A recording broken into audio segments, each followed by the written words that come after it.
Hello, everyone, and welcome back to YouTube show number 3 of Cleve and Me. Right now, we got 4 phenomenal men willing to talk a lot of wrestling. My co-host Cleveland is on the way.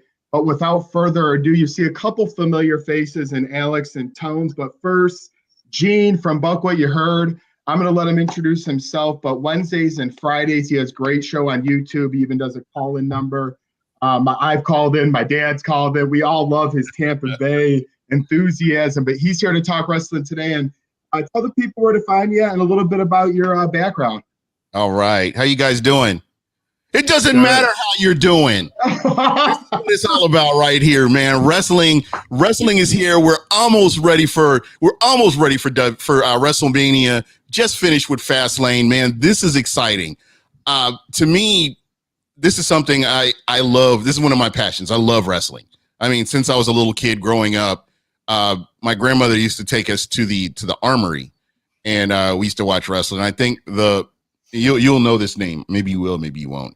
But we were there, and I was a little kid, and Bruiser Brody was out there, and my grandmother threw a bag of popcorn at him, and I'll never forget this.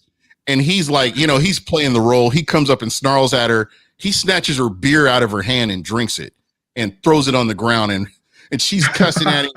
The camera's right on her, and all this stuff is going on. I'm like, I love wrestling, and ever since then, I've just kind of been hooked. It's been wild, man. And that's why it's just awesome because we all have different backgrounds. I found you through your great Tampa Bay Bucks coverage, through my brother Tones. Alex is a friend of a friend, now one of in our circle. So you get wrestling people to come together, and that's what we're all about here on this show. Of course, we're gonna recap some Fastlane, get on the road to WrestleMania, but just sometimes sitting here and talking wrestling, random facts from the deck when it all started, like Gene just said, or things in the past 10 to 15 years. It's just awesome to get. And Alex and Tones, how we doing tonight? Thank you for joining. And I know I had a mishap on Sunday, but it's good to have you both on now. Yeah, it's good. Oh, go ahead, Alex. You go. No. Go ahead.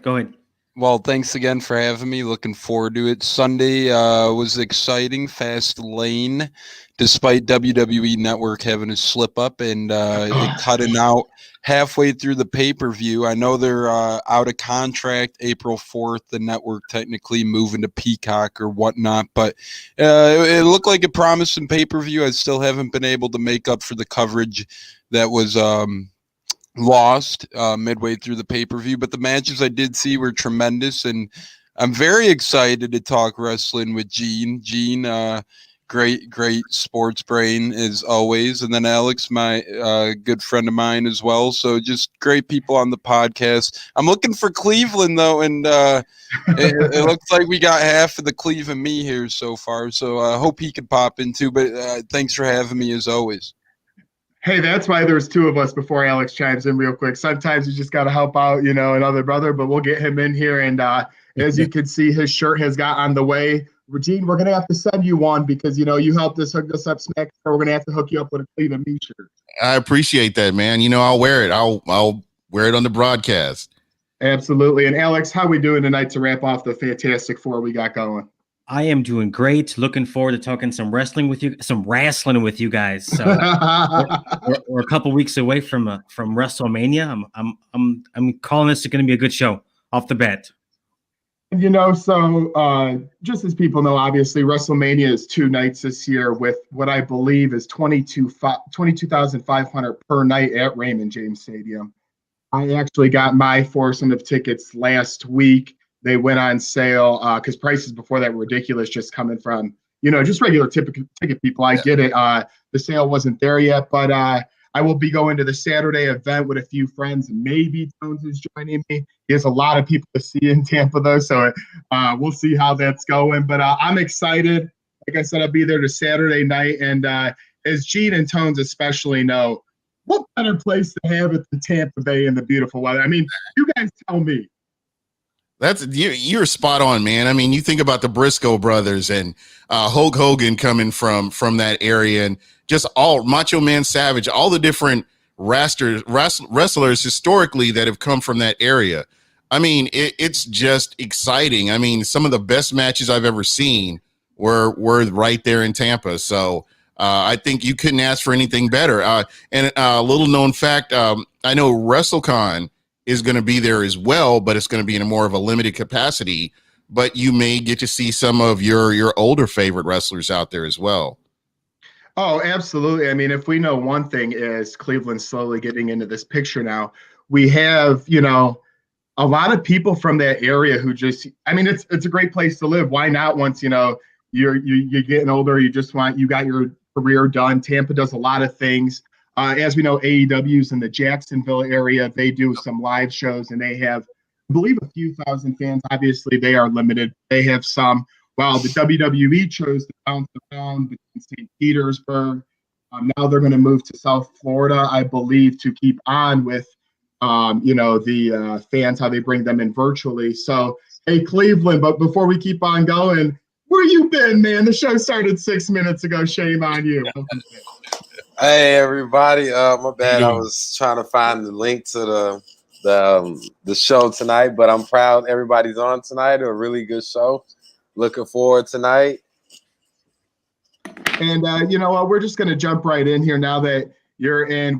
Cleveland, we talked a little bit about, that's Gene, by the way, our special guest. We're going to keep getting into conversation and great things here. But the original crew plus my man Gene from Buck What You Heard, have to say it like that for the man. But, we got a lot to discuss. And, we talked some history and some things, but we got to hit the ground running. I want to talk about The Fiend. I think in today's industry of all wrestling, Bray Wyatt might be one of the most vital characters to the entire industry. As we know, he's went from a Nexus character to Bray Wyatt, where he had his fantastic stable. Wasn't he Husky Harris? Yes, Husky Harris, exactly. So there was a tweet out there today that the Fiend or Bray or whoever you want to call is running their Twitter account, but they had a tweet out of Husky Harris on the ground and Randy Orton in the corner about to punt his head off. We all know Orton does that from time to time. And the caption was, I forget what the caption was exactly, but it was something along the lines as like, you could only be broken so many times or something like that. So we'll see what happens. And that's the thing, fellas, we all got to remember here to, bring anybody back who's listening is Bray Wyatt, the Fiend. He's coming back with vengeance after they screwed him over, the whole Goldberg thing. We're not going to rehash how he lost the belt and all that. He is not a character who needs the belt. He can make his own great storylines. We saw it in a cinematic last year with John Cena, who haunted him in his career. Now he's going after Randy Orton. And to me, it's the perfect WrestleMania non-title match. I'm disappointed that it's reported it's going to be on day 2 of the event. But let's just open the window. We'll start with Alex and, go all the way around. Alex, going with the match on Sunday, I don't know if you're able to catch Fastlane, but The Fiend, we all knew he was coming back. His hand went through the middle of the ring, grabs Randy Orton, and it was just a matter of when. Yeah, exactly, like Gene's doing right there. It was a matter of when, not if he was going to return before Mania. Did you like how they brought him back at a in-between pay-per-view, and did you think it was a good way to get this going for the WrestleMania match? Well, I mean, I'm surprised that they held him out this long. He was out, 3+ months? So yep. Bravo and kudos to WWE for doing that, because they are always known to bring somebody back like a week after throwing somebody off a building. So, but in terms of it, I'm glad to see him back. I like to see the kind of character evolve. In terms of the way he looks, I get that he was kind of burned to a crisp. But I'm kind of hoping that this is kind of like a cocoon, and he's going to break out of this shell and eventually return back to the Fiend that we all know and kind of admire. But another point to that, and just kind of going off a little bit, I'm kind of excited for this, hopefully rivalry that he has with Orton to kind of end, and him kind of to go another route and chase another victim, essentially. Well, and we're about to go Gene, then Cleveland, back to Tampa Times to wrap up this combo. But the look, a lot of people are saying this new look, they don't like it. I agree. If it's in the long term, you don't do that. But let's face it, he was lit burnt on fire. The point of it is, and with everything that's going on, is he's supposed to look like he's coming back from the dead. If you remember back from the Michael Myers movies, Jason, Freddy Krueger, the little Chucky, anytime they would go off, get burnt, they come back. And that's just kind of how they look. I mean, this is the movie type. This is the cinema scene. Gene, I don't know if you're able to see it, but what are your thoughts on the Fiend and going forward with Randy Orton? I actually like it. I like the evolution from the beginning, from when he first became the Fiend and how it's just continued to evolve. And the thing that the mind games, he went from the Wyatt family to becoming the Fiend. So it's just continued to progress to where it is right now. I love the buildup of this match, this rivalry for WrestleMania. I have to say, I'm hypercritical of WWE writers. I think they're all idiots. But I will say this. I think what they've done with Fastlane from top to bottom in building up these matches for what we have to look forward to on WrestleMania, I'm excited. If I had not watched Fastlane, I would be like, oh, okay, WrestleMania is coming up. But the fact that I got to watch all these matches and get to see what happened and the end result, I'm excited for it. And I think this match, there's like 3 matches in particular, but this is one of them that I'm really excited. I like how they've introduced Alexa Bliss. I like how she's taken on the character that she has. And that's what makes it even more exciting. Just, when they had the Wyatt family, how everybody bought into that. And then you've got Alexa Bliss and how they built up her character to get her to where she is now. I love this. I think that the WWE has really done a great job. And I'm glad they held him out to bring him back the way they did, because fans are going to eat it up.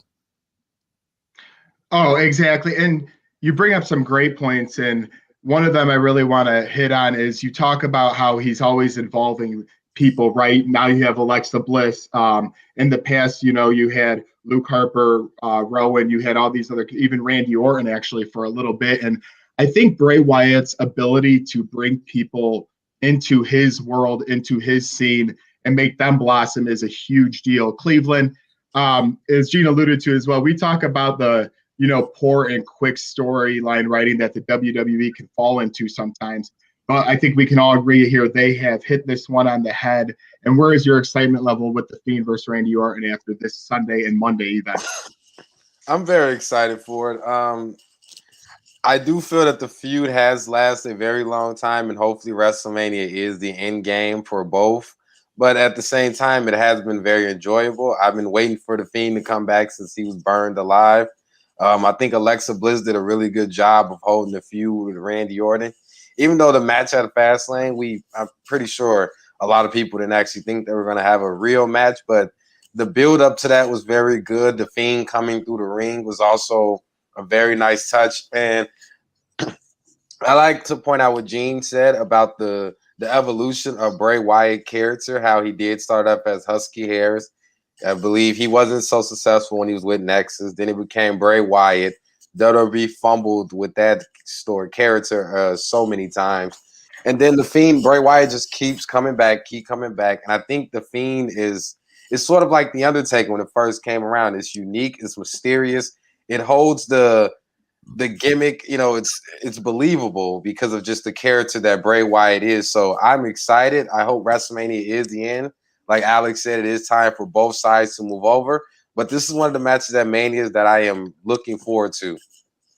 Well, and then we're gonna get Tones' last thought and wrap up and move to another segment soon here. But when Undertaker's streak 21-0 happened, I really would like to go back and see how many title matches there were, and I guarantee you it's less than half. He didn't have to be in a title picture. You could create. I mean, we know the Undertaker, who started all the way from late 80s all the way to even now when he still pops his head up every once in a while. He doesn't need a champion match. In fact, that cinematic match with AJ Styles, to me, was one of his best works, and that wasn't even truly inside the ring. So the Fiend has that feel to me. We all kind of, he doesn't need a belt. He gets people to come around to him.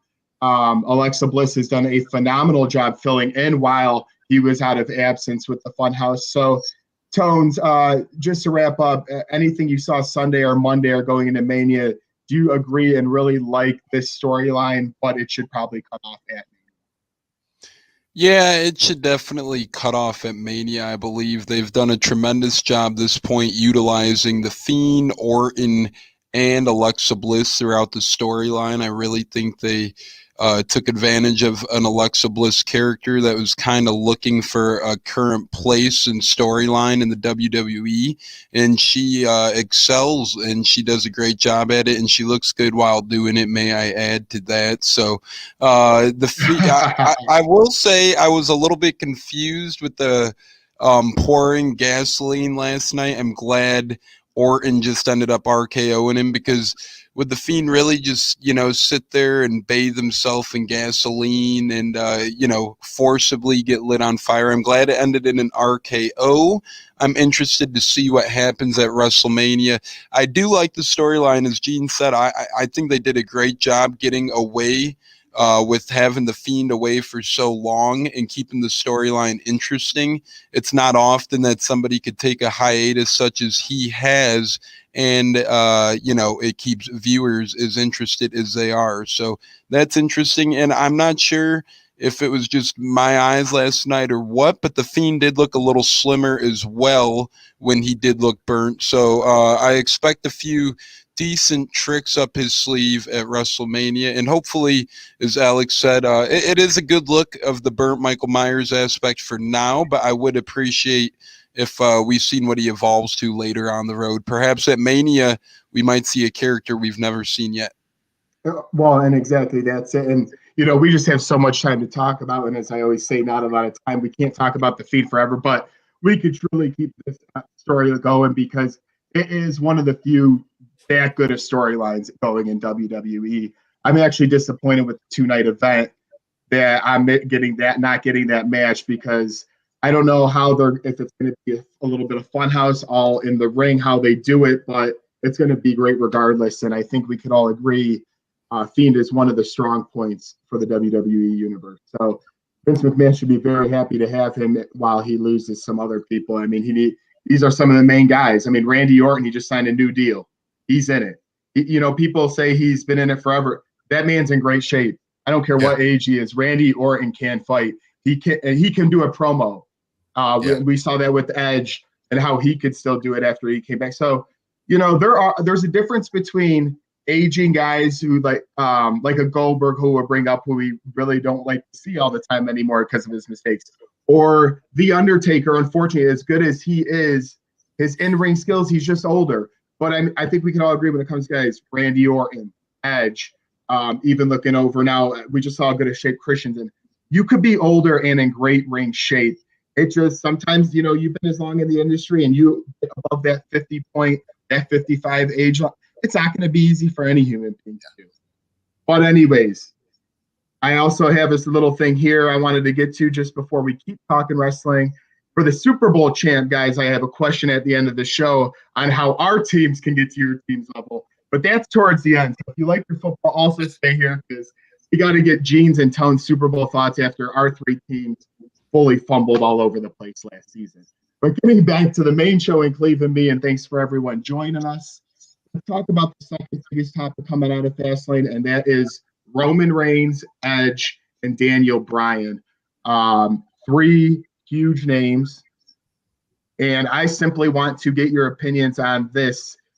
And we're going to start again. We're going to go in reverse this time. We're going to go Tones, Cleve, Gene, and then Alex. Do you think it should be Edge versus Roman at Mania and that's enough? Or does it just make too much sense, like in 2014 when Batista versus Orton versus Daniel Bryan entered the picture late? We all know he had the amazing Mania where he beat Triple H in the first match, and then the main event where he won the championship. Do you think it would be smart to add a Daniel Bryan, or is it enough, Tones, after what you saw Sunday, to keep that Edge versus Roman in the main event of Mania?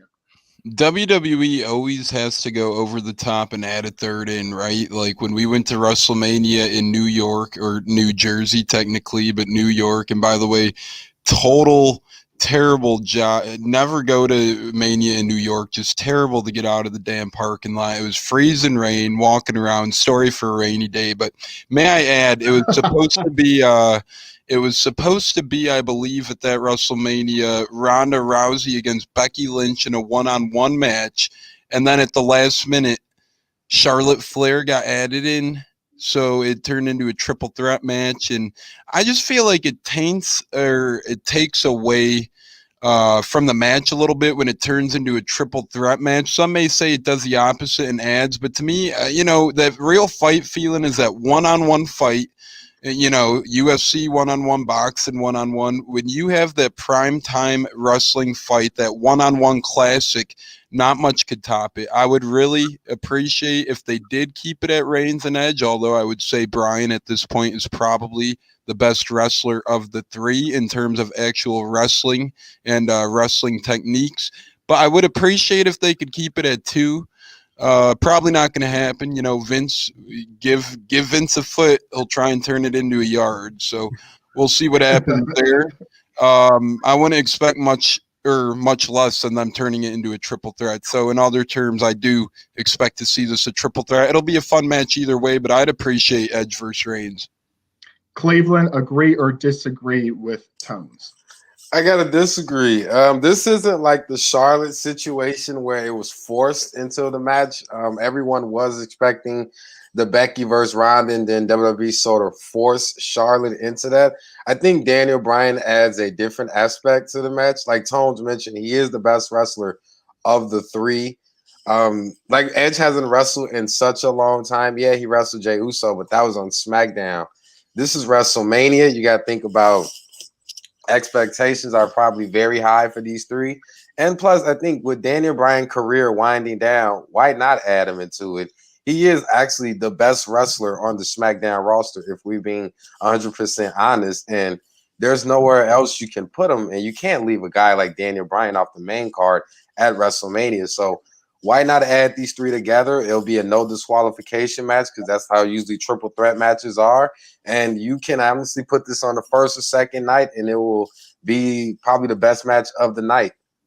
Well, and a quick thought, and we're going to bring Gene in. I want to get his opinion on this and keep the show going. But here's my one thought on it. If they do decide to make it triple threat, I think that's the only way you can get the belt off of Roman Reigns because he's such a big character.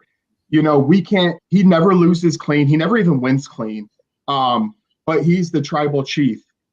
We all know down the line they want to set up a storyline with The Rock, similar to Cena when they did it with The Rock back 10 years ago. But to me, if they do make it triple threat, and I could be very wrong, but my opinion is it's to get the belt off of him without him having to take a pinfall. But Gene, I want your thought. Daniel Bryan, needed or not? Oh, absolutely needed. I mean, when you look at Edge and his age, and as you guys, I totally agree with everybody here so far that Daniel Bryan is the best wrestler out of all of them. I think those two guys can put Roman Reigns over and really make him look good. I still believe that Edge has a lot left in the tank as a wrestler. And I think that the two of them, I don't know how clean it would be. It would.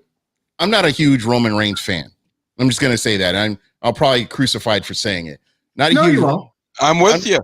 I'm not a huge Roman Reigns fan, and I believe that you kind of need something a little bit more to put him over as this monster heel, as this tribal leader, as the guy that never gets beat. And I think where you have two guys that are beating the hell out of each other, and then you have Roman Reigns in this mix here, it's going to make for a better match. I think he's I don't want to say a necessity, but he's definitely going to make the match a lot better. It would make the match a whole lot better having a Daniel Bryan in there as a triple threat as opposed to making it just that title match. So you guys are spot on so far, guys. And one point I really want to drive home on that is, the reason I say no, you're not about Roman Reigns, and Alex said you're going to get your opinion in a quick second here, is Roman Reigns has been – John Cena actually, he was pushed a lot by Vince, but he got himself into the main scene with his character. Yes. Roman Reigns Vince McMahon tried to take Roman Reigns and build him into something he really wasn't. And he always was the main event of WrestleManias. You can go back to 15. You can go back to 18. There's so many Mania. And in fact, him versus Lesnar in 2018 got booed as the main event because they were just so tired of the Reigns getting pushed and pushed. Do I think the new character is a hell of a lot better? I've mentioned it in the show many times, of course. But people being tired of Roman Reigns, I cannot blame because of the way he was push early in his career, and it wasn't the best way of going about it after the Shield thing. Alex, though, back to Daniel Bryan, hit or miss, should he be in this match? I'm going to go ahead and say hit. I think he's got to be in the match just because of his technical skills. Roman is kind of limited in terms of his abilities. It's the Superman punch and the spear. So I got to go, and you got to get a little technical in there with Daniel Bryan. He'll probably allow the match to go maybe 10 to 15 minutes longer than it's probably scheduled to go.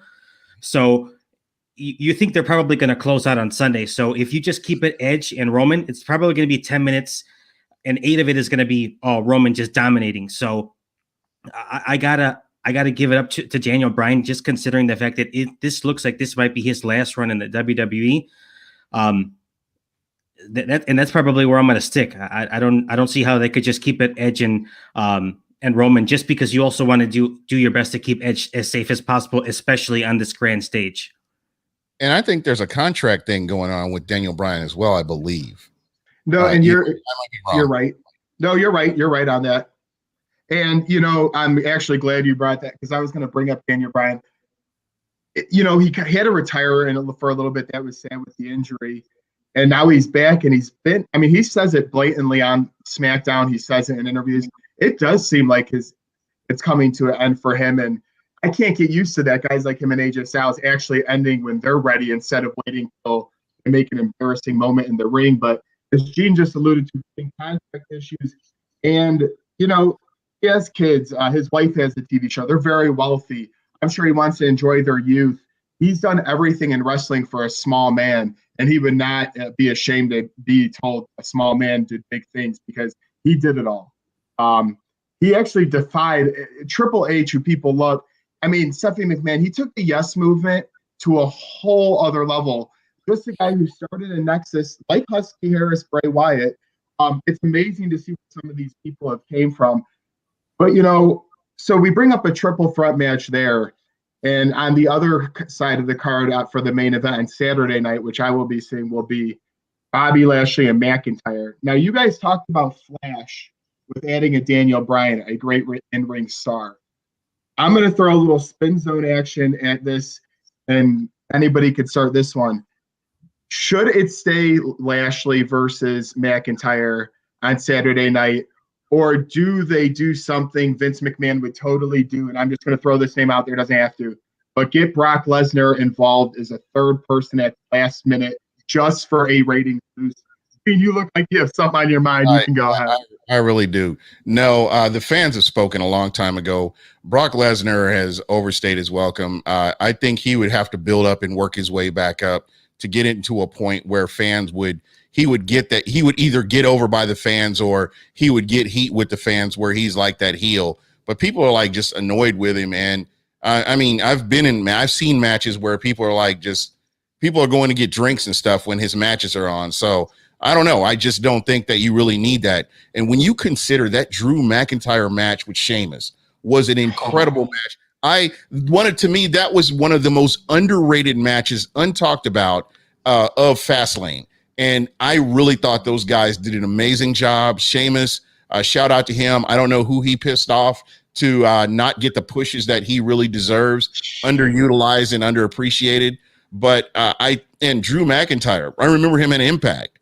And you're like, man, this guy shows flair and flashes of what he could be. And we look at what he's done with his second opportunity in the WWE has been nothing short of amazing. He's taken that mantle and he's really run with it. I think that's going to be another match to really look forward to and really be excited about. Well, and I'm glad you brought that up. We're going to go from one Buck fan to another in tones in a second here, but Sheamus, that deserves a talking point. I'm glad you brought up Sheamus and Drew before I either left it out or missed it, even though it's on my paper, but there's so much to talk about. They had 3 amazing matches. A couple on Monday Night Raw, and now this. Sheamus, yes, he had to take the losses, but the brutality, when people say wrestling is fake and trying to piss wrestling fans off, we know that people out there, we don't care. It is amazing the show they put on and the beatings they took. If you truly want to see a great wrestling match, you go back and watch Sheamus versus Drew McIntyre at Fastlane, because it is a phenomenal. Let me put Shoulder Boy in a sharpshooter and see what he says then. Yeah, exactly. But and I'm glad yesterday on Monday Night Raw, it seems like Sheamus and Matt Riddle might start a feud for the USA title. So they're not completely dropping Sheamus because, as Gene said, Sheamus has been screwed many of times. He had the one championship run, which lasted a while, I believe, in 2012 when he won the Rumble. But outside of that, hasn't been given, the exact kudos for the great star that he is. Tones, anything opinionated on either Sheamus McIntyre or Lesnar or somebody being added to Lashley and Drew, because you were a big fan of the two-man fight on SmackDown. Are you a fan of Lashley and McIntyre on the other side staying there? They already got their longtime former MMA star in the match, and Bobby Lashley. So why do they need to add Brock Lesnar? They have both guys who they need in the match, and like Gene said, it was a tremendous Sheamus McIntyre. But we're going to carry on to McIntyre and Lashley, and Bobby Lashley is very underrated. He hasn't really got his fair share of titles in the WWE. He's only a one-time WWE champion, which is right now. And then he's a two-time ECW champion. ECW isn't even a thing anymore, so kids are probably like, what the hell's an ECW champion? I feel like a dinosaur because I love the ECW. But then he was a two-time Intercontinental, two-time United States, and one-time Slammy Award winner. So his resume doesn't go that deep in terms of titles, but it goes really deep in terms of good wrestling. And Bobby Lashley is a tremendous wrestler, and we don't need Brock Lesnar. And it's going to be a great match. Drew McIntyre was the chosen one originally in the WWE. Him and Jinder Mahal got kicked the hell out because they were slouching around, as Gene said, went to TNA, looked pretty damn impressive. Vince called him up, hey, I'll give you X amount of money. Came back as a beast, won the fans over. I'm hoping Lashley does escape with the victory, but I'm interested to see what happens. No, we don't need Brock Lesnar. I'd honestly rather have Sheamus in a triple threat. If anyone, okay. I'd say leave it as is, but if they do add a third, add Sheamus over Lesnar. Sheamus has been an incredible talent in the WWE, often overlooked as well. He's never gotten his fair share either. So Sheamus, Lashley, and McIntyre, I'd be for it. But if the question is Lesnar or one-on-one, please stay one-on-one. Please do it. I don't want Brock. Please. What would be perfect for Brock would be a useless veterans match, if anything. Like Gene said, use it as a bathroom break. John Cena, Brock Lesnar. Hey, you might not make it back from the bathroom by the time that match is over. Cleveland and Alex, right before we bring you in, though, I do want to, where McIntyre and Lashley have come from. They haven't, yes, Vince McMahon did want Drew to be big, but then they gave him the boot. I really think Lashley and Drew deserve this moment. Fans in the stands. Lashley has never held a main title in wrestling, and he deserves this. I mean, look at the guy. Didn't he in TNA? I thought when he was I was just meaning WWE, but in TNA. Sorry. Yeah. No, you are correct there. But if you look at Bobby Lashley and the Hurt Business, even though they're having a little trouble right now, what an incredible faction they have been. But Bobby Lashley on his own, that man from head to toe is one of the best bodies in the business. I don't care what people say about it, that he is built up. He's not, yes, he's a former MMA guy, but he's not a Lesnar where it's a couple things and done. He can move around that ring and he's very versatile. And Drew didn't have his fan moment last year, being no fans due to COVID. So they should leave it as two. And I agree, as much as I do sometimes seeing a Brock Lesnar, he doesn't deserve it. Keep him out of it. My partner, Cleveland, I know you're always more inclined with keeping the guys who deserve it. And are you going to keep going down that path? I do agree. But I do like you mentioned the Sheamus and Matt Riddle. Even though Sheamus did lose these 3 matches, I don't see why Sheamus shouldn't be able to challenge for the middle card champion. And I don't think anybody would actually have a problem with Sheamus walking out of WrestleMania with the United States champion, but Joe, maybe, because Matt Riddle No. I don't. Hey! Sheamus deserves. I can't knock him. He's done an amazing job the past 2 months. I agree. I think especially with him not going to be in the WWE title picture for the time being, maybe the United States champion. He's more of a believable champion at the moment than Matt Riddle, even though Riddle deserve it. He's really not the strongest person for the middle card champion. And then I agree, we don't need Brock Lesnar to show back up and ruin this match.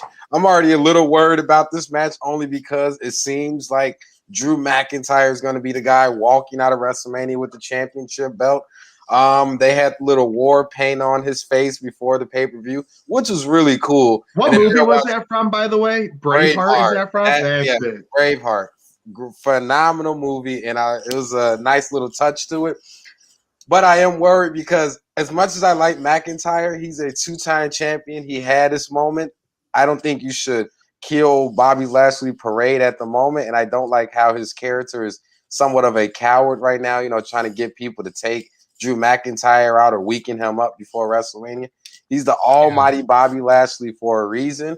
So if you do that, and if that keeps happening, man, I think Drew McIntyre will walk out of WrestleMania with the title belt, and I won't be mad. I won't be happy, but I think Bobby should be the champion a little bit longer. I think so too, man. I think after that whole Lana angle, they really should. Oh God, they should compensate him for that BS. Yeah, no, let's just call it I'm glad that was bullshit. That was not good. They recovered. Lana, even though she's still doing some weird things, at least she semi-recovered because she's more of a low-end star when it comes to in-ring talent. But Bobby Lashley, they did not know what to do with him for a good. He came back to wrestling, and it was a big deal. Do they ever know what to do with him? See, unless you're one of Vince's puppets, you have to really make it on your own, similar to a Bray Wyatt. Alex, chime in here. The only reason why I think they didn't give a strong push to Bobby Lashley when he came back is because his mic skills were lacking. That's the only reason why. His in-ring ability is outrageous. He can outwork anybody. Like you said, Joey, his muscles, he's got muscles on top of muscles on top of muscles. So there's no question on that. In terms of it, though, if I had to pick who's probably walking out of WrestleMania, I got to say Bobby Lashley. He's white hot right now. You got to keep the strap on him. There's no reason for you to take it off. That's not throwing any shade towards McIntyre. Definitely worthy of his WrestleMania moment. However, right now, with the way you have it constructed, it's got to be one-on-one. We're too late. It's too far into having Brock Lesnar brought back into this match. So Bobby's got to walk out. But if McIntyre does end up getting his WrestleMania moment, I won't be upset. However, though, really quickly on the whole Sheamus point, I think he's taken these last couple losses to walk out of WrestleMania with that U.S. title. He's definitely earned it. You've seen the bruising and the lashes that he had on his back and on his chest. This is going to be well deserved for him on WrestleMania night, whatever night he's on. Well, and I was going to move on, but with Gene bringing out his title, I don't know if he's going to be added to the card or is he a current? Gene, tell it. We have you as a special guest. Tell us a little bit about the title and just talk for a little bit on that. This whole it's no big deal. You're the champ now. No, this was like the original. This is actually WWF. This was wow, not a WWE belt, and it just one of those opportunities to get something like this, and I jumped on it, man. So that's actually my favorite belt growing up. Watching Stone Cold, The Rock, Triple H, Kane, everyone else. That's the Attitude Era championship belt. That is honestly the best championship belt WWE has ever made. I wanted one so bad one day just because it brings back the Attitude Era as a kid. The running joke is if I saw somebody with a belt, I'd go over and try to pin him. And the 24/7 title. If I see somebody with a 24/7 title belt, I'm going to try to pin him. And hopefully I'll have a referee nearby where I can do that. We're walking around the arena. I see somebody with a 24/7 belt. I'm like, or the hardcore title. Yeah, or the hardcore title. I'm pulling out my steel chair and I'm there you go. We got problems, and hopefully it's a Saints fan because then we'll have more problems. All right. Yeah, that's when you got to break out the brass knuckles, man. The cheese grater.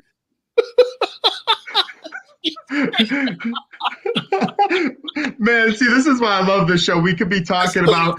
I'm sorry. I apologize. No. First off, do never apologize.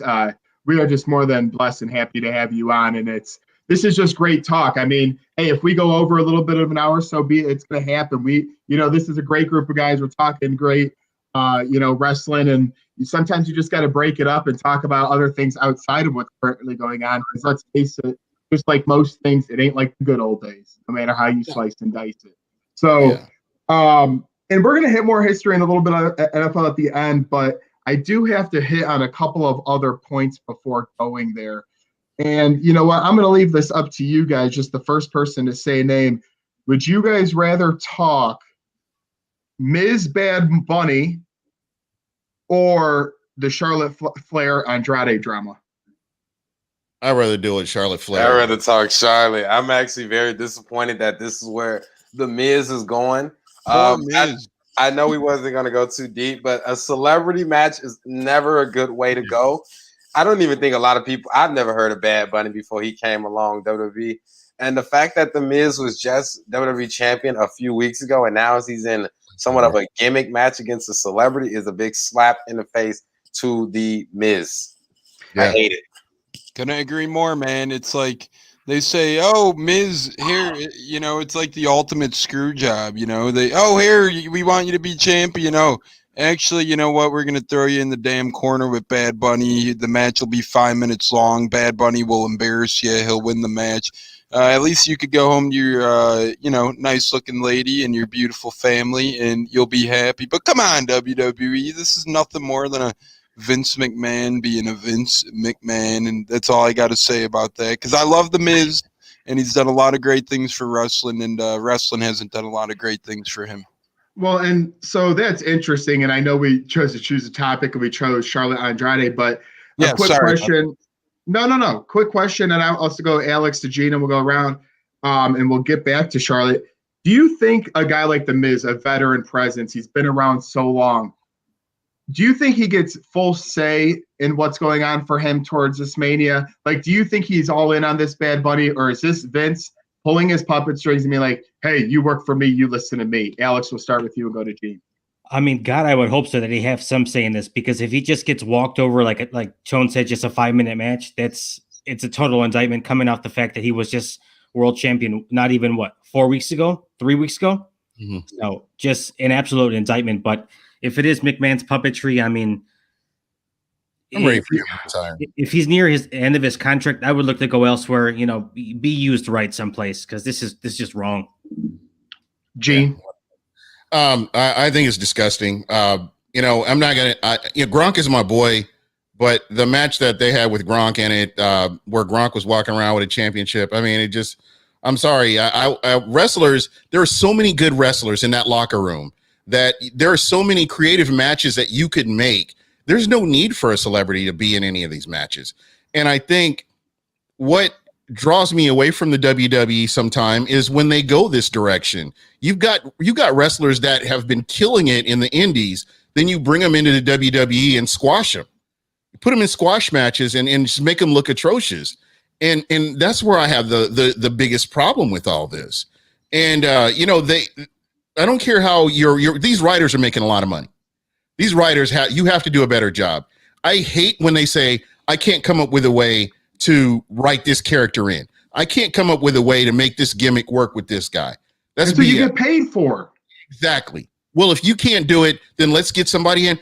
Make it a fan experience. Maybe there's a fan out there that has a better idea than some of these guys. Yes. And again, that's what really shocked me about Fastlane, was just how all these build-up matches work to make you excited about WrestleMania. It's been so long since we've been able to see that from a pre-WrestleMania pay-per-view where you're excited. You're like, oh man, let's go. I'm ready to see these matches. I think the only one that really stuck out to me that I really am not looking forward to is the women's tag team.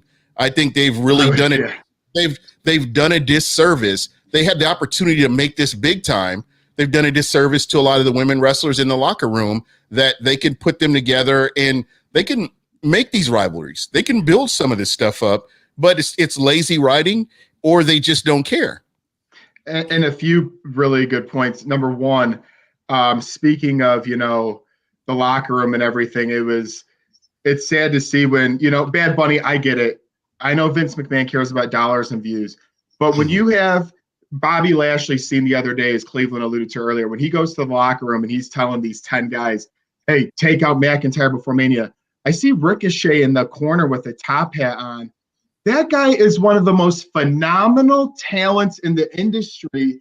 And he's going to end up being in the, I forget, they call it the, what's that big Rumble? Andre the Giant. Andre the Giant match. Thank you, Alex. You're going to end up getting stars in that while you're going to somehow have Miz probably lose to Bad Bunny, who, with all due respect, you don't deserve a damn spot to be wrestling in this industry. Yeah, anybody can hit someone a chair like you did on Monday Night Raw. Let's say you put on a 20 to 30-minute match in the ring. You're doing moves the entire time.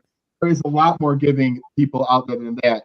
Number 2 point I want to hit on, then we're going to get Tones in Cleveland in on that is, you know, the Miz kind of, I don't even know where to say. You know, actually, Cleve, I'm going to let you talk on this because it's going to start pissing me off if I talk more about that.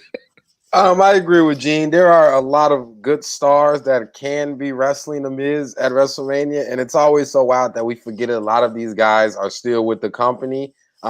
Where has Aleister Black been? I literally forgot about Aleister Black. So I went on Twitter and I was like, damn, is he still around? I had to look on Wikipedia to see if he's still employed. Ricochet, same guy.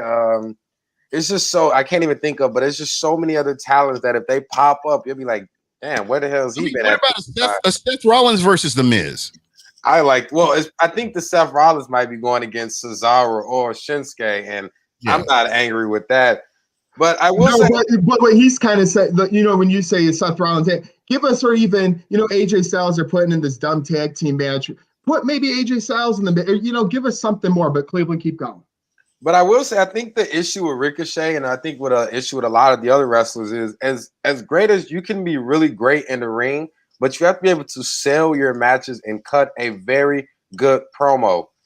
That is the thing we realize if you've been watching wrestling a long, long time. It's been a lot of guys who have been phenomenal in the ring, but have never got pushed because when it comes time to cut a promo, they cannot cut an excellent promo. And I don't think Ricochet can cut a promo to save his life correctly. So that is the reason why he will never be in the main event picture, is because can't cut a promo real good. He's not really tall. He's not really built up like Roman. Roman couldn't cut a promo to save his life before Paul Heyman came over. But Roman had a look about him, a presence about him, an alpha presence about himself. Ricochet doesn't have that. When you look at Ricochet, he does all the cool flipping moves and stuff, but that's where it ends. He's not good on the mic. I mean, he's short. He's average build almost, but I mean, he still deserves to be in something else besides that. Excuse my language, but the bullshit Andre Giant Battle Royal, it is nonsense. It's literally just 20 people. You toss them out the ring. It's usually somebody that wins that you never hear from months later. So it's really stupid to be. It's really sad that they have to be putting in there, but it's a reason why these guys are in that type of match. And, you know, I hate to say it like this, but we're going to get to Tones here, but the Andre the Giant match might as well be called the Vince McMahon, I don't give a shit about you match, because that's how you get everybody involved in WrestleMania, is when you get anybody you couldn't put in a storyline with these writers. And, you know, Tones, that's what I kind of want to lead more on you for here is Gene alluded to a lot of points, and one of them was the writing. With you, Miz, one of your favorite characters, and, you know, all these other characters not getting a spot while Bad Bunny does. Is that the flame in you? Whereas, because, you know, WWE, they go after the buck, they go after the money. That's why I think AEW has had pretty good success, even though they're starting to get quite a few WWE guys. But they're always about the in-ring talent. They're doing more tag team stuff, caring about trying to build up their divisions on the tag team side. Do you think the storyline has gone wrong? That's the thing. They're getting WWE guys, AEW. They're signing wrestlers. They're not going out on the street and signing. I've heard rumors that Cardi B is in talks with WWE. I've heard other things. We've seen Gronk in the WWE. We've seen some ridiculous things. I've heard one of the Williams sisters is in talks with the WWE. Not saying these people aren't great athletes. Gronk is one of my favorites, but come on. Who the hell is Bad Bunny? I'd rather see Bugs Bunny versus the damn Miz than Bad Bunny. Oh, come on. Pathetic. And I must say, Gene hit the nail on the damn head when he said, they waste their young talent. I could rattle off the top of my head right now some of the best. I could name a great singles wrestler, a great tag team, and a great faction that came up and people couldn't write good stories for, so the WWE forced them out instead of trying to help them out. It's like football. When you draft a quarterback, you have to help them out. You have to build with the O-line. You have to do certain things to play to their game. They call these kids up, and they don't do those things to play to their game. Instead, they go, we can't fit you in our puzzle. We're going to kick you to the curb. Authors of Pain is a tag team. What the hell happened to them? Sanity was one of the best factions in NXT history. They had Nikki Cross. They had a great plethora of other guys, Alexander Young, a couple other guys. I forget their names right now, but they were great wrestlers. And then they had EC3, who was a really good guy to have. Not saying he's a main carder by any means, but you don't need everybody in the main damn card. And that's the other thing. WrestleMania is supposed to be a grand stage, the grandest stage of all. You don't need an Andre the Giant Battle Royal for these bargain bin dollar store talents. No, you don't need to do that. Make it feel special. Make it be great. Have it be the best of the best, and embrace those guys like a Ricochet wearing a top hat, sticking him in the Andre the Giant Battle Royal. No, instead put him in a Money in the Bank ladder match or something like that. Put about 8 to 12 really good guys in a Money in the Bank ladder match that awards you something, not some big dumb trophy that these guys are going to never even see again. So story writing in the WWE is really at one of its worst times we've ever seen, and that's why they're making these things like Bad Bunny and other signings that they try and hope garner them views during these COVID times. Because I'll tell you what, man, some of these storylines you look at, you laugh at. How does a Miz go from champion to Bad Bunny in less than a month? The old Vince McMahon would slap the crap out of the new Vince McMahon so damn fast he wouldn't be able to say Vince McMahon 3 times. It's embarrassing where these story writers are going. I'm really concerned for WWE because the wrestling industry keeps growing. AEW, yep, Evolve, AEW, Impact, ROH, New Japan, or NJWP, whatever the hell, they're really good. Those guys over there, they're the ones who created a lot of these talents that actually end up coming to United States and wrestling good. There's just a lot of great feeder leagues, and I think the story writing is getting WWE in a hole. They could still dig out of it, but if this keeps up for another year or two, I'll tell you what, man, if I ever see Sasha Banks versus Cardi B at a WrestleMania, I'll throw down all my jerseys right there and I'll retire my day from being a wrestling fan right then and there. I want to make a quick point. I think I do agree that the storylines have been terrible, but they have been terrible for the last few years, if we're actually being honest. But I will make this point because I've said this before in the past. This year, all honesty, you can't really, in the past few pay-per-views, you really can't name a pay-per-view that was truly unwatchable. You remember in the past where the Royal Rumble was awesome. Yeah, the Royal Rumble was awesome. Fastlane delivered. Survivor Series. You remember the Elimination Chamber. Notice how they're not drawing them out. That's why I'm saying pay-per-views are a special stage. I feel like they've been limiting him to a watchable. We don't need to see a pointless match at a pay-per-view of Matt Hardy falling out of the ring, doing all his weird, crazy lunacy stuff. They keep the good matches going, and the pay-per-views are effective. 2.5 hours, 3 hours. That's all you need. You don't need a 4 or 5 hour extravaganza for Fastlane pay-per-view. Well, and real quick, I do want to say this, and I don't know if you guys will agree with this or not, but what Impact, AEW, New Japan Wrestling, and even NWA are all doing together, working together. You have somebody from New Japan Wrestling wins the tag team championships in Impact from the Impact champions. Just stuff like that's happening. And then the WWE is continuing on the path that they're going on. It just, people are going to pay more attention to the more interesting things. I mean, yeah, if you don't know what to do, how to write somebody into a storyline, you need to get somebody in there who does. And don't sit here and make excuses. Oh, I don't know how to do it. Okay, if you don't know how to do it, let's get somebody in here who does. because I promise you, with some of these wrestlers, and I said this before we went on camera, there are a lot of wrestlers that were killing it in the indies. They come into the WWE and get buried. And they're bringing their fan base in here. And there are so many good wrestlers that they came here and it's just not the same. Mrs.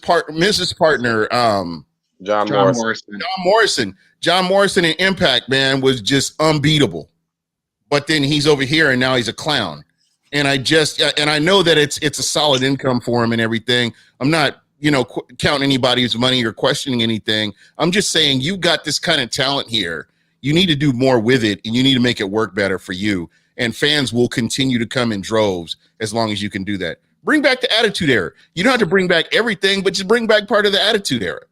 There you go. Boom. Problem solved. I think, though, the problem with some of these guys that you have mentioned that come in from the indie shows, a lot of these guys were a big fish in a small pond where they were the best wrestlers on their roster, so they stood out more. Compared when they come to the WWE, it's like playing basketball in high school.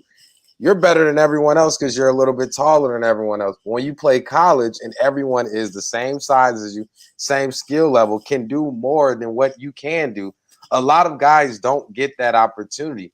John Morrison, fantastic talent, can do everything in the ring. He's got mic skills. Got good mic skills, but can you realistically look at John Morrison and say, I will put a world champion on John Morrison? Like, I think that's the issue with some fans. Part of that, though, is because the WWE has painted that picture in your head that he can't be a world champion. He could very well, in my opinion, be a world champion. It's the WWE that's painted the wrong picture for him. I mean, they're blinding you. We thought the same thing with Rusev, but when Rusev went to AEW, we kind of saw what kind of wrestler he really was. So, I mean, it's not really just WWE painting it. Well, I think it's just us seeing it. Morrison excelled at other companies. Well, and just to get in here real quick, because we got a couple of segments left and we don't have a lot of time. As much as I love it, I have a question for Alex. We're going to keep going. John Morrison is a great talent. Ricochet, we've named great talent. There is not enough titles to go around. At the same time, Vince McMahon, we know his game of plugging and chugging and worrying about the dollar. So I see both sides. One, you have a greedy man who has his favorites. And on the other side, there's simply not enough titles for all the talent that they have. So it's a little bit of a mixture, but in the last few years, it's definitely been more down than up. Alex, we're speaking of new people, speaking of new talent. Rhea Ripley enters the championship scene and is going to WrestleMania versus Asuka. Charlotte Flair has COVID, as we all know. I'm just going to throw this out there. We won't talk about it. Throwing out, is she leaving? Because Andrade, just formally released. He can't actually wrestle again until June 20th, but he'll be looking at his options. Will Charlotte go with him? Charlotte is not on the WrestleMania poster right now after being on it because of COVID. If she's, symptomatic, going to be out a little longer. So they do not know if she could be in the Mania match. I could see her being added as she has been in the past. But as of now, Rhea Ripley, Asuka, do you think Ripley has a strong run, gets a belt, and goes and has a great start? Or do they give her the Keith Lee treatment, have her win a couple matches, and then we can't even find Keith Lee now going into Mania? What do you think happens? She needs her WrestleMania moment. Last year, she got absolutely screwed. She was pretty hot in NXT coming up to the main roster, had her shot against Charlotte Flair and basically got buried. And then she went to NXT and kind of fizzled, had a handful of losses there. So she needs a WrestleMania moment. I'm not hating on Charlotte Flair by any means, but you need to start building new female talent. Yes, you have Sasha Banks. Yes, you have Bayley. Yes, you have Charlotte Flair. And maybe you might have Becky Lynch in the near future, but you have to start bringing new talent. Bianca Belair is amazing on the SmackDown side, but these kind of tag teams that they're doing, like with Nia Jax and who am I blanking? Dana Baszler. That's how memorable they are when you can't even. Go ahead. Make your point. I'm just saying because I want everyone's opinion on this. Alex, you're going to start it up and just go around the room again. Gene brought it up, the tag team titles. They have so much women talent. AEW women talent isn't fully there right now, but if you watched Thunder Rosa versus Britt Baker the other night on AEW, oh my God. I am telling you, I knock the women's wrestling talent sometimes in AEW because it's not as strong as the WWE.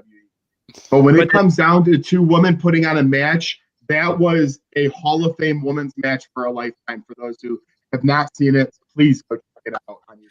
But that's just a testament as to show you, like, WWE has an overwhelming amount of women's talent, and they just use them poorly. It's written all over the walls, and you have your favorites. I've named a number of them, but other than that, outside of those top, everybody's just kind of like, well, we're gonna just throw you together, or you're just gonna get a match here and there. We might see you like on Superstars. We might see you. Or joking around with R-Truth about something. What's that? Joking with R-Truth about something. You know, they just have him just kind of propped up there. I don't want to see this happen again, like what happened with Keith Lee. Keith Lee was a monster in NXT. I was a huge fan of his. And now that since he came up to the WWE, he's been out a little bit, I think, with COVID. But outside of that, he's just basically fizzled. And now I don't look at him as a threat anymore. Whereas in NXT, he was a top dog. So if they do badass in indie wrestling, Keith Lee was a badass. I mean, nobody could get with him. That's where I'm confused again. Not to cut you guys off, but great point. It's like they want to make NXT on equal level as Raw and SmackDown, but then they bring these guys from NXT to Raw and SmackDown, and they're just not the same. Why not have them compete the same way they were competing on NXT as they do on Raw and SmackDown? It makes no sense. They added NXT to a Survivor Series even. And now it's like they use it as a feeder league sometimes, but then sometimes they want it to be viewed as equal competition. A guy like Keith Lee should get called up and immediately inserted into the big belt pictures in Raw and SmackDown, especially with his independent background. I don't know. I just think there's some optics that aren't too good there. Well, and that's why most of these people, sorry to cut you off, Joey, and that's why most of these guys and girls that are in NXT don't want to come up to the main roster because they know exactly what's going to happen. They found their niche in NXT, and they come up to the main roster, and then boom, they got a couple of shows, couple of appearances, and after that, they're gone. They're into the abyss. They're in catering. Well, and I'm a huge, and we're gonna get Cleve and Gene. That little rhyme there, I kind of like that. Cleve and Gene might change it from Cleve and Me. But we talk offline. No offense, Joe. Me and you will talk offline. Pretty soon I'm out of it. I have a great guest on here. I am out of it. I'm getting ready to turn heel here in a minute. I'm out of it. But getting back on it, and as we wind down with the last couple of segments here, it is a struggle because, like, for example, A-Lister Black, I love that entrance in NXT. He was amazing. He was supposed to play Undertaker at last Mania. Now you can't find him on the screen. I don't know if it's Vince pissed him off, whatever. Zelina Vega, I know, was released, but Andrade, EC3, we can go on and on. Keith Lee of NXT people. Andrade got released, I thought. He did, and that's what I mean. So people who are going from NXT. Great wrestler. Look at Finn Balor. He chose to go backwards into NXT. He's like, you know what? I'm not stupid. I'm not getting my main title shot soon after that injury I had. I'm going back to NXT, and look at him. He's the champion. This guy was the head of the Bullet Club. Yes. Where's Kevin Owens? The Bullet Club. Huh? Well, where's at least Kevin Owens been? At least Kevin Owens, see, now this is the problem in Cleve. I want you to chime in on this, and we'll get to our last segment of wrestling before we talk a few minutes about football. Once again, I appreciate your all's time. This has been a blast. This is where I differ. See, a guy like Kevin Owens, Roman Reigns cannot be beat right now. He's had his 3 chances to beat him, and I don't even think it should be 3. They should probably put on a match or 2 and then go on. Kevin Owens is phenomenal. Yeah. Phenomenal. To me, he should be in the IC title right now as a heel going against Big E. Instead, they're going to throw Kevin Owens and Sami Zayn back into a rivalry, which we've seen 2 or 3 times to this point. So do I think Kevin Owens should be having the main title at this time? No, it's not appropriate. But why am I seeing him argue with Sami Zayn? And Cleveland, really quick, you to Gene, that is the part that does bother me. They can do more for Kevin Owens. Instead, they might throw him back into because they want him to jump off the Tampa Bay Buccaneer boat and symbol they got out there. That's going to be beautifully built at Raymond James. But just to get him to jump off something that we might see him versus Sami Zayn, give me a break. I agree, especially seeing how Shane McMahon has a match against Braun Strowman, and we can 100% guarantee. I feel you, Alex. Don't even get me started. Don't even get me started. No one wants to see that, and we know Shane is 100% going to jump off something. So I don't see the point of them wanting Kevin Owens to jump off something too. But I will say that a lot of people like Sami Zayn and Kevin Owens feud. I know it happened a lot of times before, and WWE tends to go back to what works. But at the same time, if it's I see your point about putting him in the Intercontinental picture, but it'll be so weird to just make him become a heel with less than a month left to WrestleMania to challenge Big E, and it'll be a bad look to just keep him off the card in general. So him and Sami Zayn going at it, I won't complain. I think it'll be a phenomenal match. I love the conspiracy theory stuff that Sami Zayn is working with, the camera crew that's following him. It's pretty hilarious, actually. And I want to get back to Asuka and Rhea Ripley. Alex mentioned it. Rhea Ripley should have won last year. She was absolutely robbed of a chance to walk out of WrestleMania still the NXT Women's Champion. It's against Charlotte Flair. We all understand that Charlotte Flair is probably the greatest women's wrestler I've ever watched in my life. I would say after Trish Stratus, but you can have a toss-up with them too. So her losing to Charlotte, it looked bad, but it was understandable. But this year, though, I think is WWE chance to wrong their rights and to put it on Rhea Ripley. It's sad because the person that will lose the champion, Asuka, deserves so much better. We have been campaigning for the last few episodes about Asuka deserving better, but it's one of those situations that she loses it, Asuka's going to disappear for a while, but Rhea Ripley truly deserves it, seeing how she lost to Charlotte. You know, we forgot about her. And now she's back. And even though she didn't have like a number one contenders match or anything, she's in the main title picture for the Raw Women's Champion. And a lot of people take that over Charlotte. So I'm not arguing. I'm not complaining if Rhea walks out of WrestleMania with the Raw Women's Champion. And Gene, so there's a couple of things we hit on there. We hit on Ripley being new, hoping they don't fumble her like they've done to past NXT stars. We're talking a little bit about Kevin Owens. Out of the last few people we talked about, I see a little frustration growing with something here. Tell us what what are you thinking right now about the last couple of topics? There's so much talent out there. I mean, you guys talked about Keith Lee. I totally forgot about Keith Lee, and having gotten to watch him wrestle and, getting to see him on the indie circuit, he's incredible. And the fact that, he's nowhere to be found. And we actually had over 10 minutes conversation about Bad Bunny. Elias is another wrestler that's underrated. He's a very talented wrestler, but it's stupid to walk with Elias gimmick.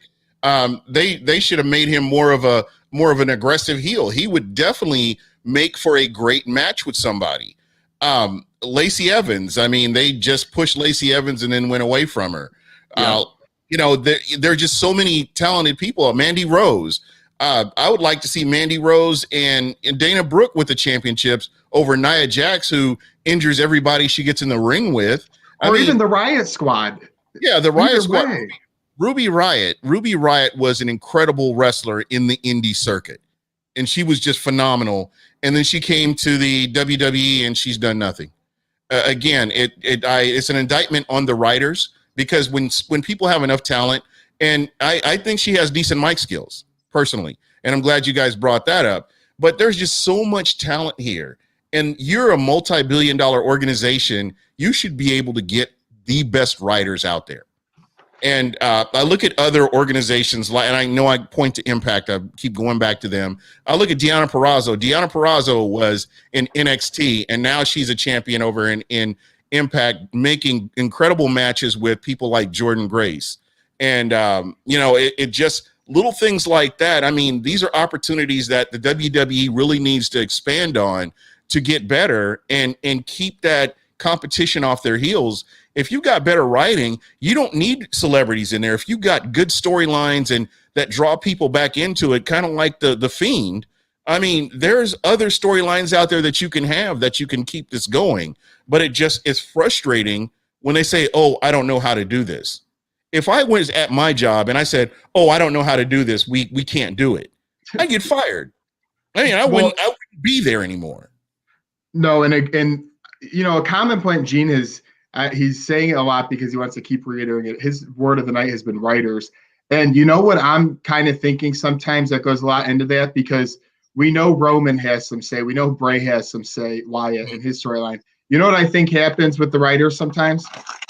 Vince McMahon takes that paper that they did, throws it across the room, and he also ruins it. I didn't even think about the McMahon factor. You're right.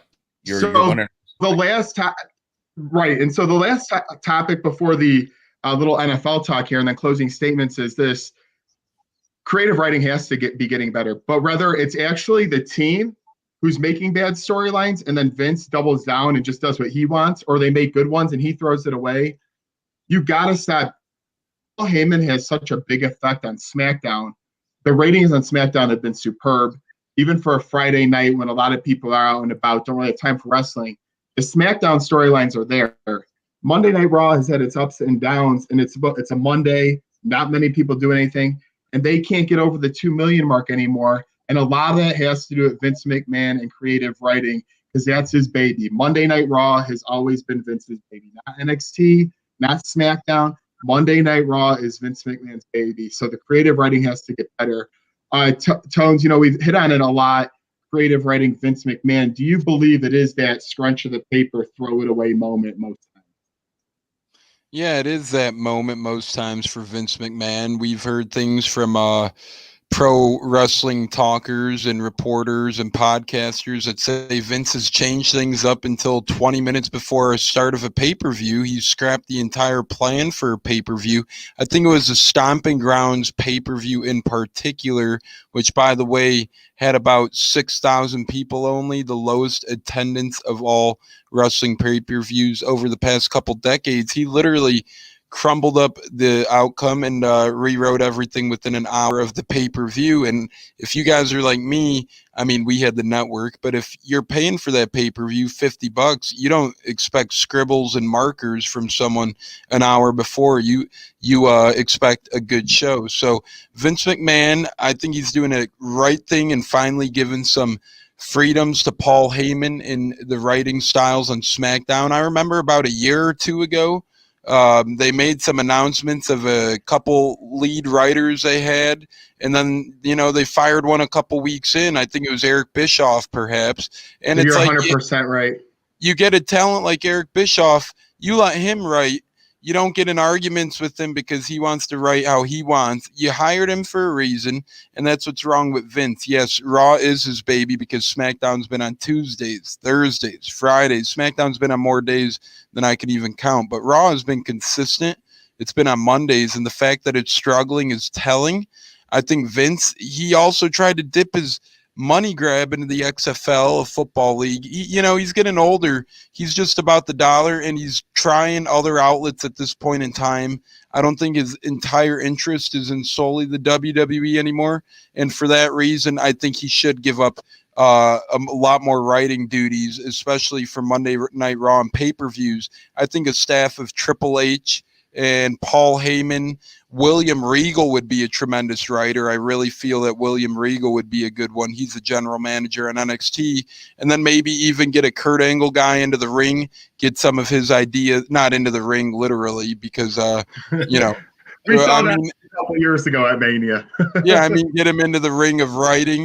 They have a lot of veteran. David Otunga, I think he could write really well. He used to be a good wrestler with Nexus and married, and now he's nowhere to be found. He's a lawyer for the WWE, actually, but he went to one of the most prestigious law schools in America, one of the most high. Yep, he has one of the best educations you can have. You're telling me he wouldn't be a great creative writer? They have opportunities and doorways. They're just not using him, and it's all because of Vince McMahon at this point. And Cleveland and Alex, they're going to chime in here. Then we're going to hit up the final topic of football. Harry Smith out there says, "Greeting, guys. What up, Harry? Thank you for listening to the show. We always appreciate that." Harry, what's up? What it do?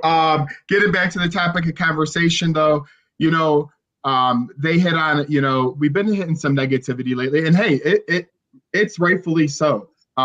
We all watch, as Gene said even before the show, it's about everybody watching every show. I hate the people the worst people on Twitter is the ones who just bash everything. Then why are you watching at the end of the day? Yeah. I'm not saying you can't have your negative points of view. Of course you can. It's like any business or any TV show. There's ups and downs. But please, the people who are just WWE and just go on Twitter to bash AEW, or the AEW homers who just go on to bat. No. Tell it like it is. See it from your point of view. And that's why I think this group of guys has been so great tonight, is because we don't just be biased. We tell you how we're feeling. The first half of the show was a lot of positive, good vibes. The last half, we told it like it is. But maybe hitting more of a positive vibe with Cleveland and Alex here.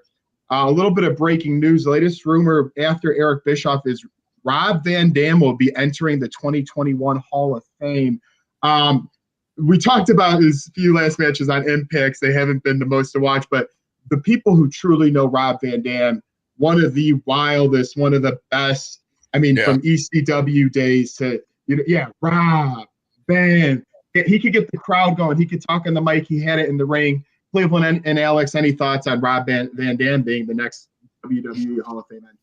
I think it's definitely deserved. I mean, going back to his time in ECW, I also watched him there just to get a grasp of his abilities and his skills and his work ethic, his ring mannerisms. He's definitely warranted to be in the WWE Hall of Fame for sure. So if he is elected to the 2021 class, I say hat tip to you, because it's well deserved for sure. Cleveland. I agree. Especially watching Rob Van Dam when he first came around, somewhere toward the end of the Attitude Era, and just the cool moves that he would have, the split-legged moonsault. He had one of the best frog splash in the business for a while, and it was just RVD was just he was the man in ECW, so I think that would have a lot to do with his induction, and then the fact that he pinned John Cena at a ECW pay-per-view. That was actually probably the most craziest and hostile crowd that John Cena's ever wrestled in.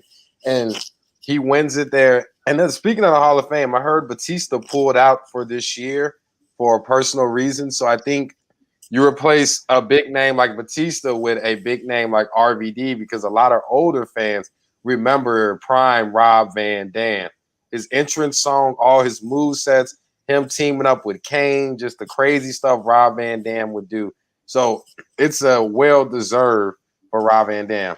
Well, and on Batista really quickly, they're thinking about SummerSlam with some scheduling conflicts. He's in a lot of movies these days. We have a lot of these guys now. We've seen it with The Rock, the John Cena's, the Batista. They have built a life after wrestling because they became so big. Gene, we're talking about some old school things right now with Rob Van Dam. We brought up a plethora of other names. Any thoughts on Rob Van Dam as we head on to our last time? I've loved watching Rob Van Dam's career.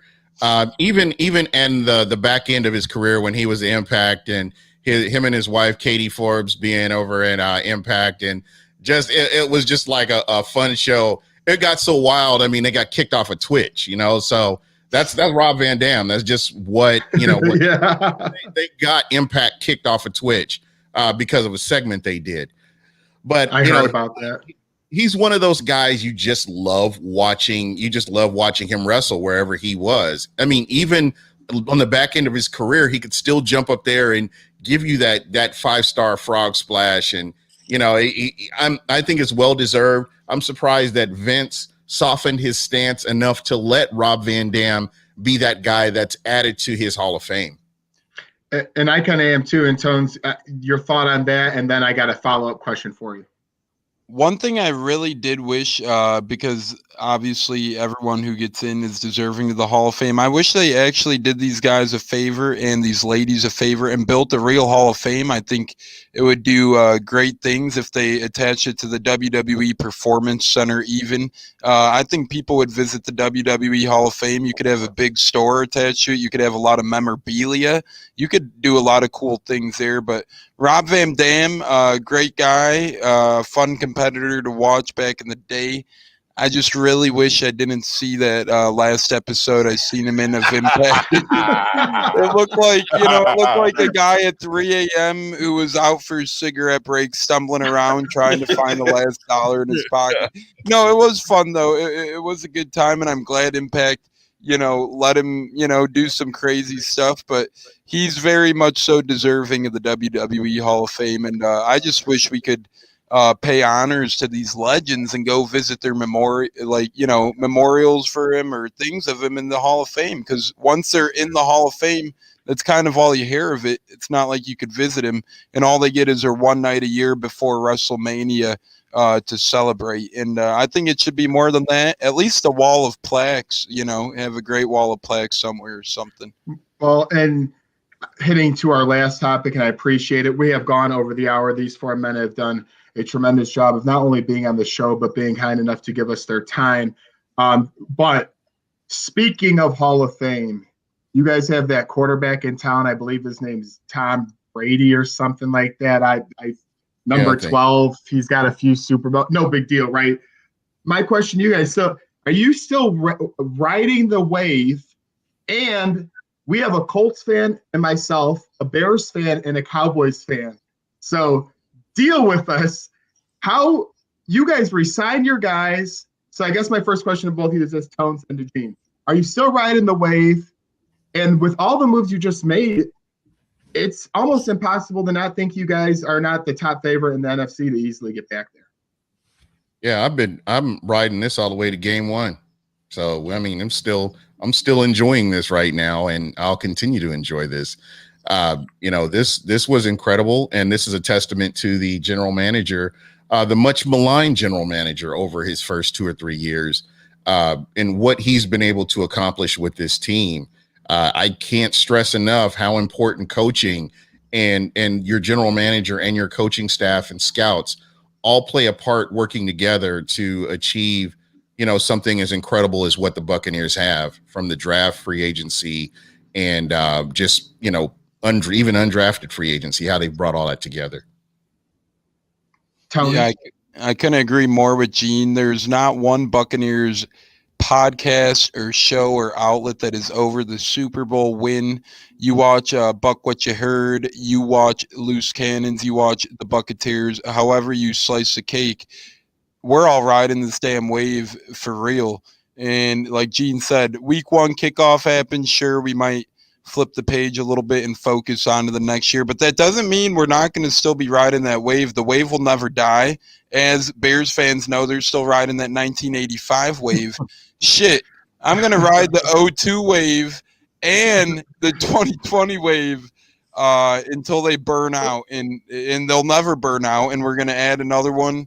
Whether it's this year or 20 years from now, we're going to keep building to our collection, and we may be the losingest team in all of sports history in the 4 main sports combined, but we do have 2 championships. And let me tell you, when we make championship games, we make it look easy, man. 2 for 2 and ass kickings. And, Jason Light had a lot to do with this past one, as Gene said. One of his draft classes was the most laughable thing you'll ever see. But the job he's done to turn this team around, couple great off seasons, couple good draft classes, and a really good lieu of free agent signings, it'll make you a Super Bowl contender. So the Cowboys could take notes because they hired Mike McCarthy. That's your first step wrong. No, I like McCarthy. But, and then the Bears could take notes because they haven't won since '85.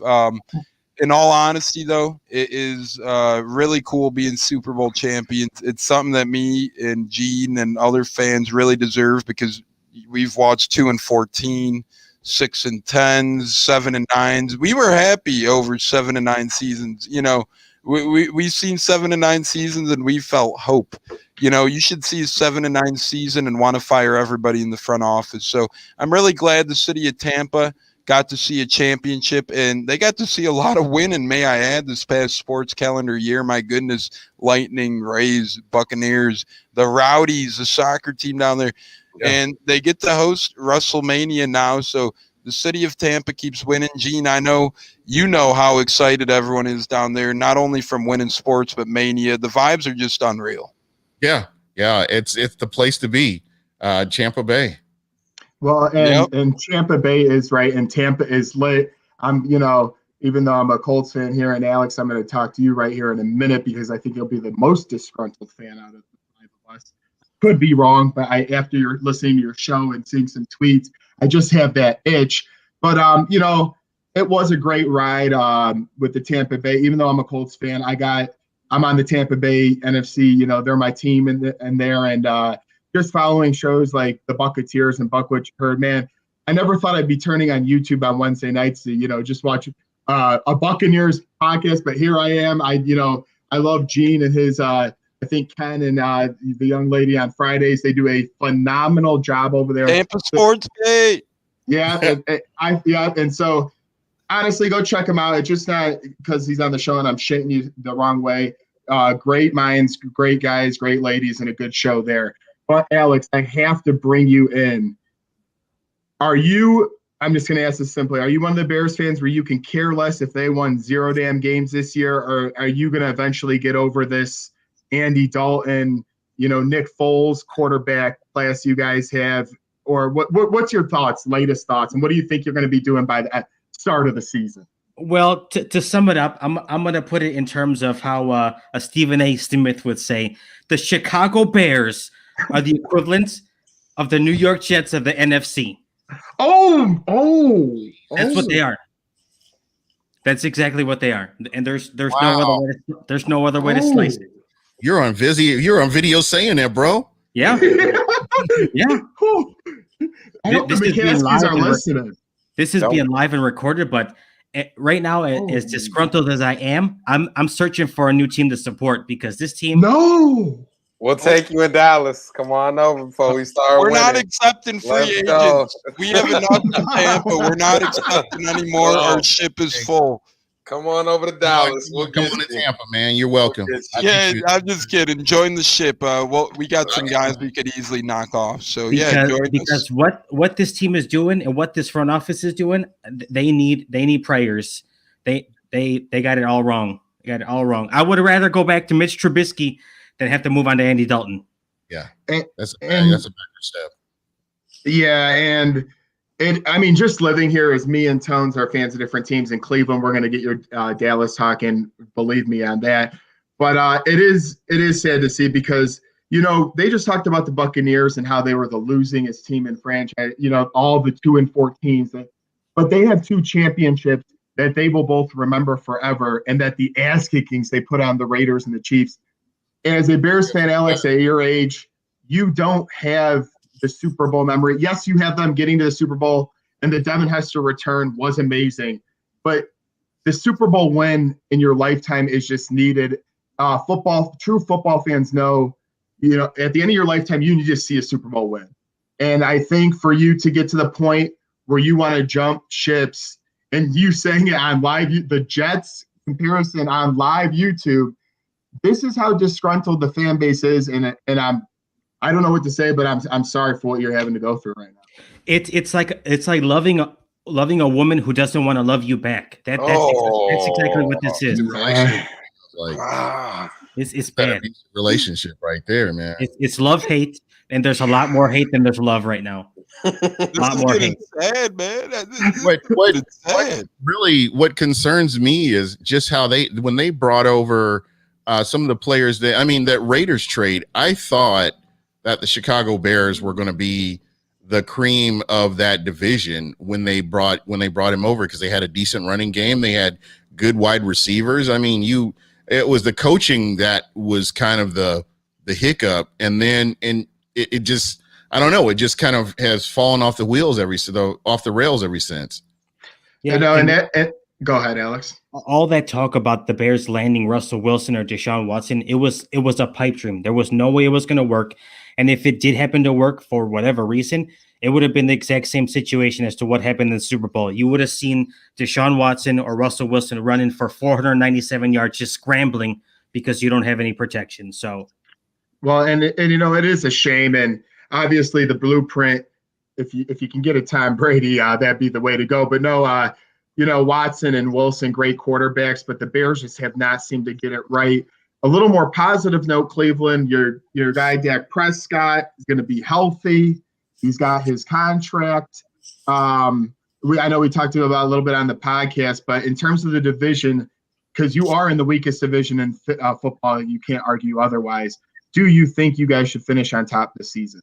I think we will finish on top of the season. The Giants, I heard, have added a lot of good players, but I don't believe in Jones can lead them to any champion. I mean, any playoff victory. Any wins. My bad. Your Giants suck.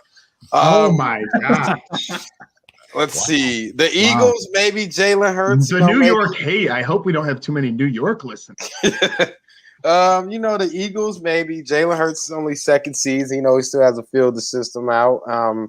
The Washington football team, I don't even know who their quarterback is next year. So I think this is our division to win. I think we would have won it last year if Dak didn't get hurt. We had a very slow start to the season.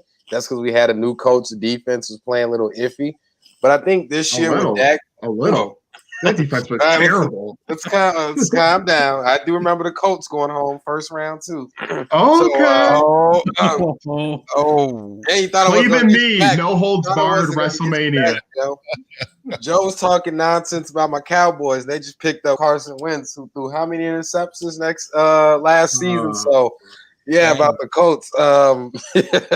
But I think the Cowboys could do real good. I think Dak is a really good quarterback. I think a lot of people don't want to give Dak his credit. But I think before he was hurt, he was leading the league in yardage. He had my fantasy football team on point, too. See, there you go. He was averaging more yards when he was hurt than a lot of starting. He had more yards than Trubisky at one point, and he was out for like 3 weeks. So he was balling last season. I hope Zeke come back with his head on it right. Maybe Mike McCarthy, figures it out this year around. If not, he has to go. But I'm feeling really confident about the Cowboys.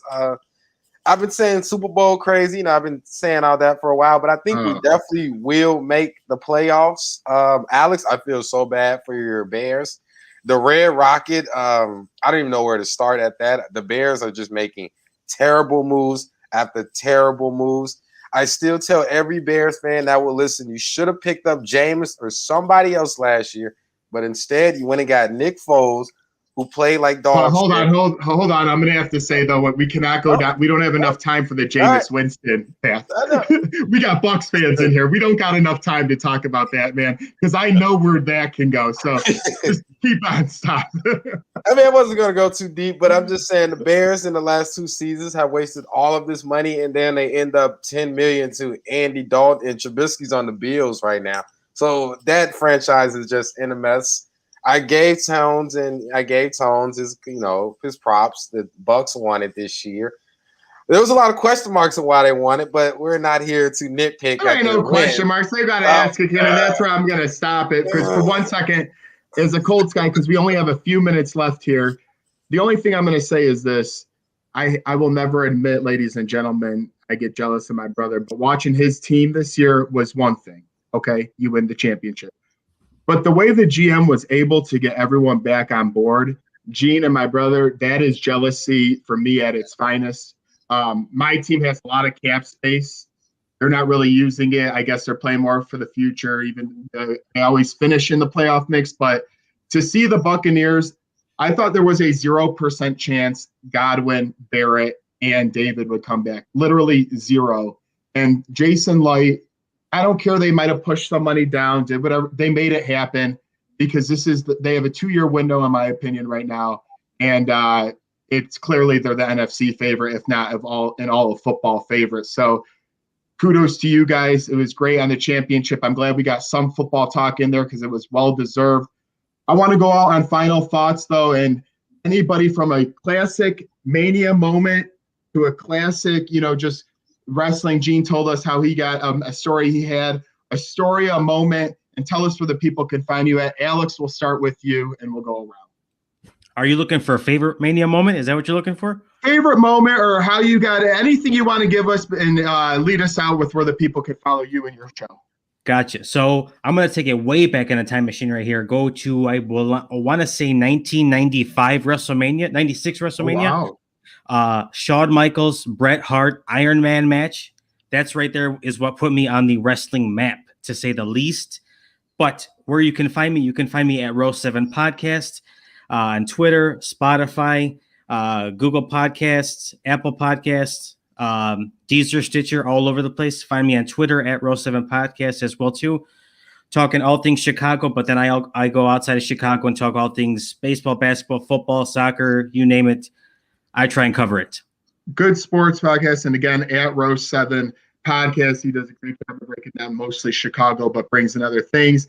Cleveland, and then I'm going to get on to the $2 guys. Give us a either favorite moment or how you got in, and then obviously the people know where to follow you at, but give them some love. I actually was just watching this WrestleMania about a few weeks ago. It was WrestleMania 20, and I know WWE, we don't really talk about Chris Benoit anymore because of the situation, but at the end of WrestleMania 21, it was a very cool moment when he wins the champion from Triple H, and him and Eddie Guerrero embrace in the middle of the ring, and they both have the championship belts. It was somewhat of an emotional moment, knowing how far they came along.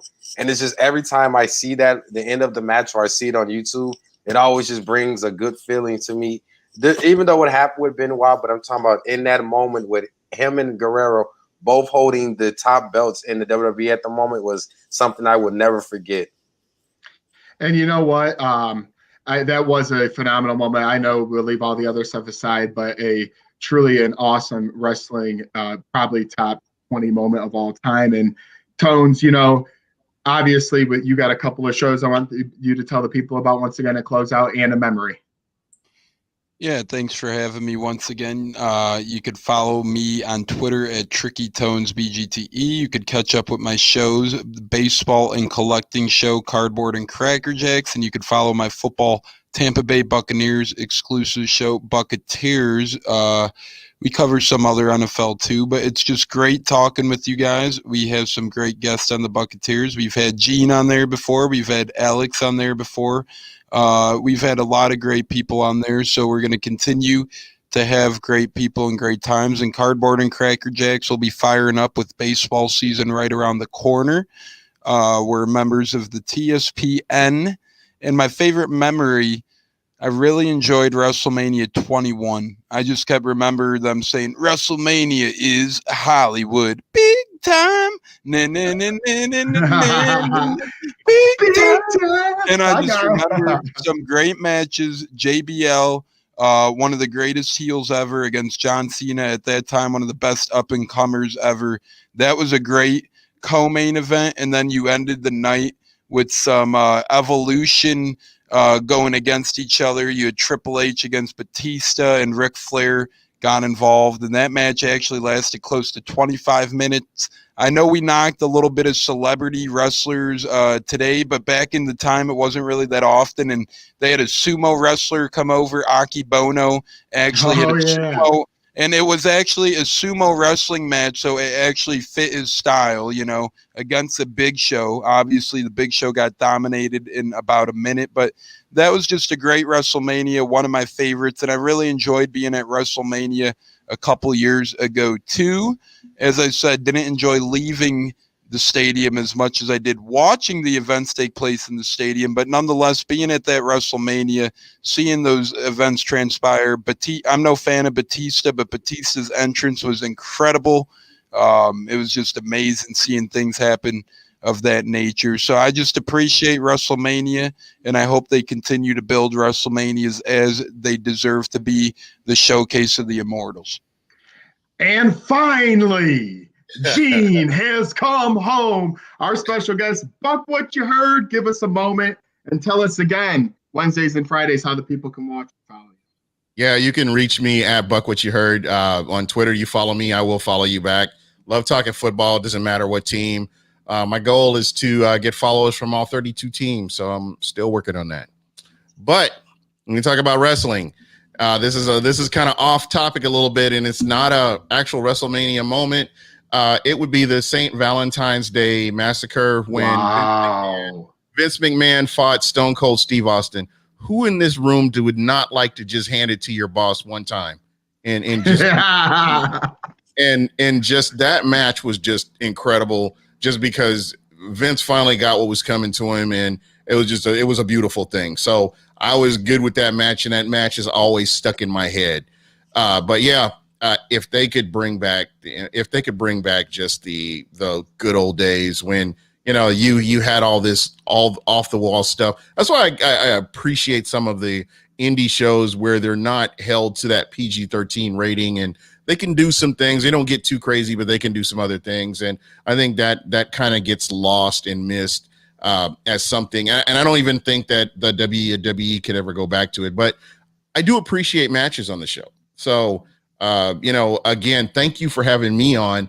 I really enjoyed talking wrestling. I mean, I could go on and on about wrestling. I mean, there were some other matches that we didn't really get to talk about in here for Fastlane, but a great show, great time.